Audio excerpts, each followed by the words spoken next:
Hey guys, this is Latina, your favorite community advocate. Happy Monday.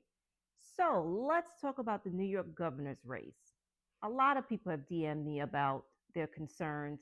A lot of people have called me about their concerns regarding the New York governor's race. And I have some questions of my own. Okay. Full disclosure, I offered my services to Bruce Blakeman's campaign because there were some concerns about no outreach in the community. There is no connection with the community organizers, grassroots leaders, clergy members, business leaders, you name it, it hasn't happened. And I'm not going to sit here and lie to you guys. And I'm not blaming Bruce Blakeman. I think he's a wonderful leader. I love what he's done in Nassau County. However, we need to talk about the real concerns that's going on in his campaign and the people that's around him because they're the ones who are literally making him look bad. And I'm going to keep it real with you 100%.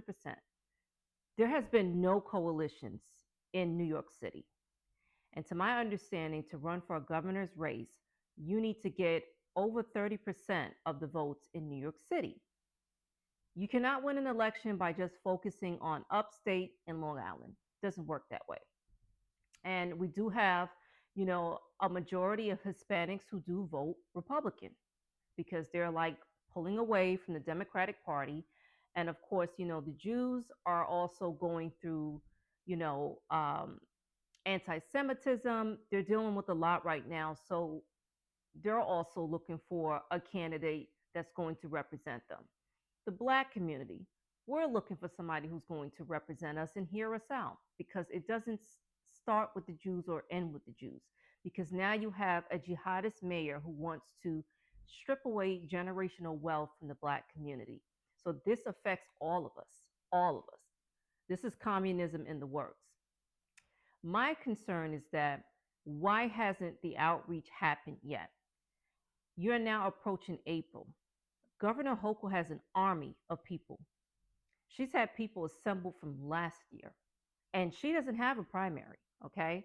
So she's out here having her people going out into the communities and talking to people. They're all over the city.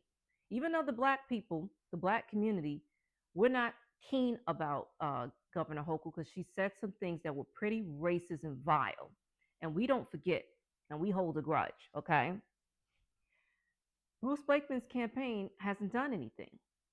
You have Larry Sharp, who's running as a independent and Republican, I believe. He has done more work in his campaign than Bruce Blakeman's campaign. That is a concern. That is a serious concern. That entire ticket, that Republican ticket, is not a winning ticket. Okay. I don't know who this New York governor candidate, Sarita, is, but she lied about being a born and bred New Yorker. She's not. She was born in Missouri. Okay. Somebody pointed that out. She never denied it. She's also been associated with the Democratic Machine Party. That is another red flag. It's she's tied up with the machine. So why is this woman running as a Republican? And yes, I'm going to ask the questions.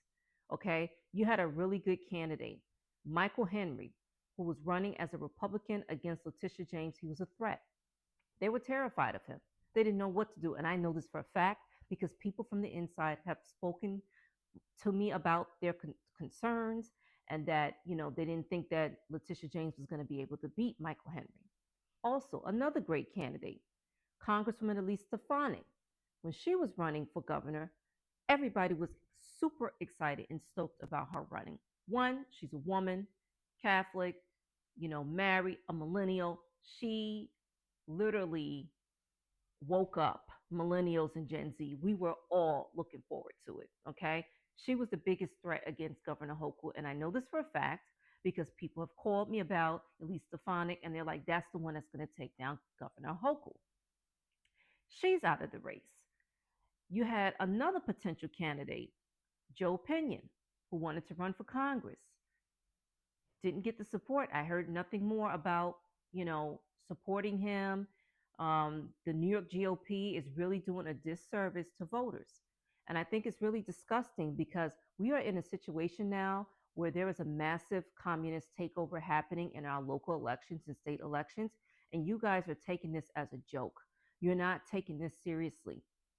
We have voters who are afraid. You have the American people who are scared of another possible 9/11, and you guys are taking this thing as a damn joke. It's a slap in the face to the voters. Okay, you're not building the coalitions. This looks like another power grab. It looks like you guys are purposely giving the win to Governor Hochul, and I want to know why. It's so disrespectful. It's disappointing. Okay, you had good candidates that you could have supported and go out your way to back these candidates, and it hasn't happened. And this is the younger generation. What are you afraid of passing the torch to the younger generation? Bruce Blakeman, my word of advice to you, my friend, switch your entire campaign staff, because this is going to follow your legacy forever. It's going to follow you wherever you go. Okay? So I'm just letting you know that if you guys do not change your tune with this election, New York is going to be the reason why Republicans will lose the midterms. It's going to be New York, the New York GOP. You mark my words.